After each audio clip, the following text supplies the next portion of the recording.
Bonjour, aujourd'hui je vais vous lire la première partie du journal d'un dégonflé carnet de bord de Greg.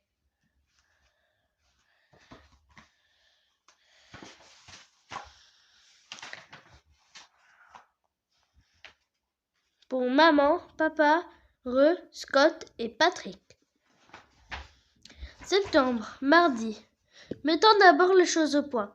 Il s'agit d'un carnet de bord, pas d'un journal intime.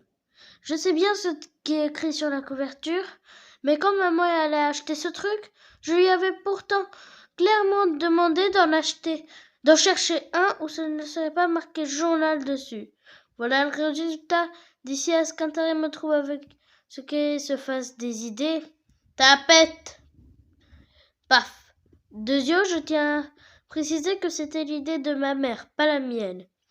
Mais si elle croit que je vais écrire là-dedans ce que je ressens ou quoi, elle se trompe totalement.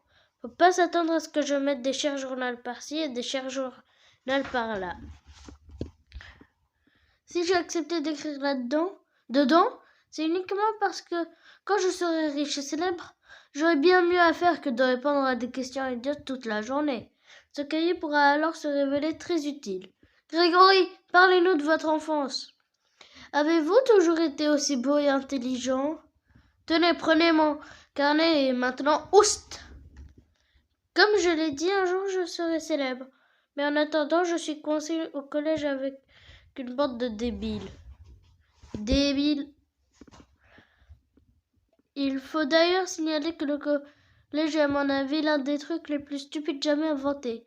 Il y a des types comme moi qui n'ont pas encore fait leur croissance mélangée à des espèces de gorilles qui se rasent 2 fois par jour. Tire-toi, Nabo!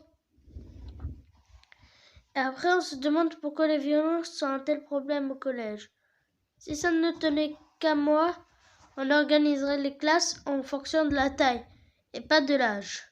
Mais là encore, ça voudrait sûrement dire que des types comme Chirac ou Gupta seraient toujours au CP. Aujourd'hui, c'est la rentrée. Et on attend juste que le prof se dépêche de finir la répartition des élèves. Alors je me suis dit que je ferais aussi bien d'écrire dans ce cahier, histoire de passer le temps. Au fait, laissez-moi vous donner un bon conseil. Le jour de la rentrée, il faut vraiment faire attention où on s'assoit. On arrive, on laisse tomber son sac sur la première table pourrie qui se présente et puis tout de suite après, on entend le prof qui dit « J'espère que vous aimez tous votre place parce que vous la garderez toute l'année. » Ah! Donc, pour ce premier cours, je me suis retrouvée coincée entre Chris Oseille devant et Lionel James derrière. Jason Brill est arrivé en retard et a failli s'asseoir à ma droite. Mais heureusement, j'ai pu l'empêcher à la dernière minute. C'est pas déjà pris? Si. Au cours d'après, je devrais tout simplement foncer m'asseoir au milieu d'un groupe de filles canons. Mais si je le faisais, ça prouverait juste que je n'ai rien appris l'année dernière. Greg, tu veux être gentil et passer ça à Mélanie? Mais bien sûr, hé. Greg est un abruti.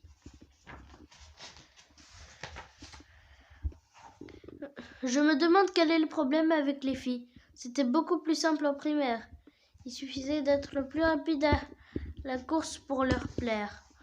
Et au CM2, le plus rapide, c'était Tom McCoy.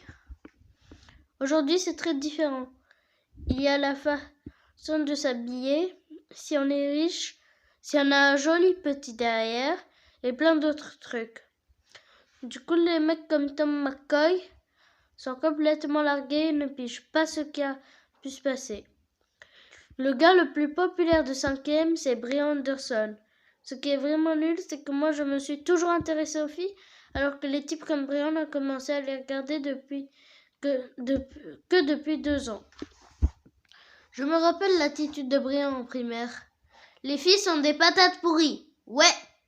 Je trouve pas que les filles soient des patates pourries.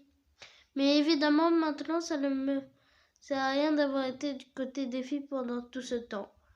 Comme je le disais, Brian arrive en tête de liste des garçons les plus populaires de 5e, ce qui nous laisse toutes les autres places à nous disputer. À venir, je dois me trouver quelque part entre la 52e et la 53e place. cette année. Mais la bonne nouvelle, c'est que je vais sûrement remonter d'un cran parce que Charlie Davies est juste devant moi et qu'on va lui mettre des bagues la semaine prochaine. J'ai essayé d'expliquer cette histoire de popularité à mon pote Robert, qui, soit dit en passant, doit plafonner à la 150e place, mais avec lui, je crois que c'est peine perdue. Mercredi. Aujourd'hui, j'avais EPS. Alors, dès que j'ai pu, j'ai filé au terrain de basket pour voir si le fromage y était toujours. Et oui, il était toujours là. Ce morceau de fromage trône sur le bitume depuis le printemps dernier. Il a dû tomber dans son sandwich ou quelque chose dans le genre. 2 jours après, le bout de fromage a commencé à prendre un aspect tout moisi et répugnant. Personne ne voulait plus s'amuser au basket ici, même si c'était le seul terrain équipé d'un panier.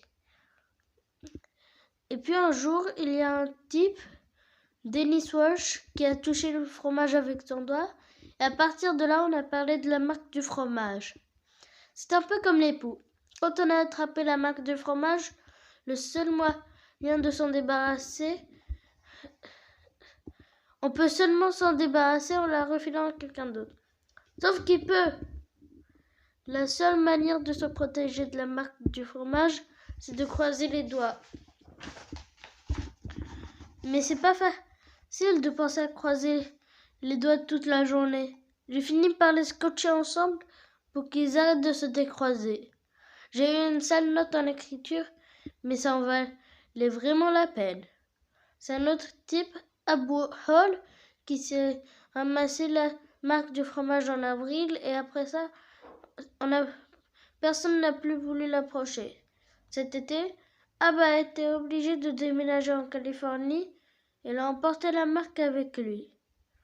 J'espère que personne ne va relancer cette histoire de marque du fromage cette année. Parce que je n'ai franchement pas besoin de me rajouter ce stress-là en plus du reste.